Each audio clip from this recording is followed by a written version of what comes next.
Hi, this is Rebecca Zung again, divorce attorney here, and I am many times referred to as America's divorce transformation strategist. I'm here today with Motivation Monday, and this is all about divorce motivation. Today's topic is going to be whether or not you should stay with your spouse, even if there's not one of the three deadly sins present. So what I call the three deadly sins are abuse, addiction, and adultery, the three A's. And many times there's some guilt around whether or not you should stay with your spouse if you don't have one of those three things present. So I thought I would tackle this today because this is something that I've actually experienced personally.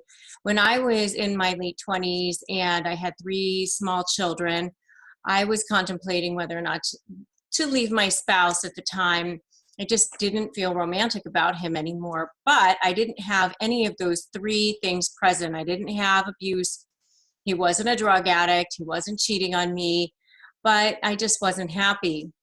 And then sometime during that period of time, I heard somebody say that they really had left their spouse because they wanted their children to have an example of what a loving, giving, true romantic loving relationship would look like.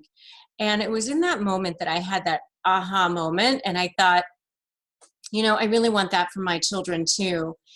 And then I also thought, it's really not fair to my then husband to be with somebody who doesn't feel like the sun rises and sets on him, that he only has one life, that he deserves to have a relationship in which somebody is madly in love with him, and I deserve that for myself as well. So it was in that moment that I decided to go ahead and do that. Now, fast forward to a couple of years later, I got a card from my daughter, my older daughter, who's now in her 20s, and it was a Valentine card to my current husband, who I've been happily married to for 18 years, and to me, and it said, "To one of the most beautiful examples of a loving relationship that I know." Now, she could never have known that I had that thought process and all the angst around that, whether or not I should leave her father so many years ago now.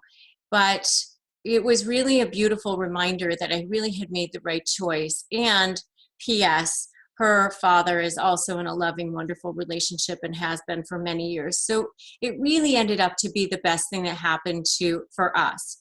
I can't tell you whether or not you should leave your spouse. I always tell people I'm here to facilitate the process if that's what you choose to do. But I will tell you that for me, it ended up to be the right choice. If your relationship is not serving your soul, if you really are feeling extremely unhappy and not empowered in the relationship, then maybe it is time to consider moving on. So my free gift for you today is, if you want some help and you want just the first few tips on what to do to survive your divorce, I would suggest you go to yourdivorcesurvivalguide.com. All the words just fully written out, yourdivorcesurvivalguide.com.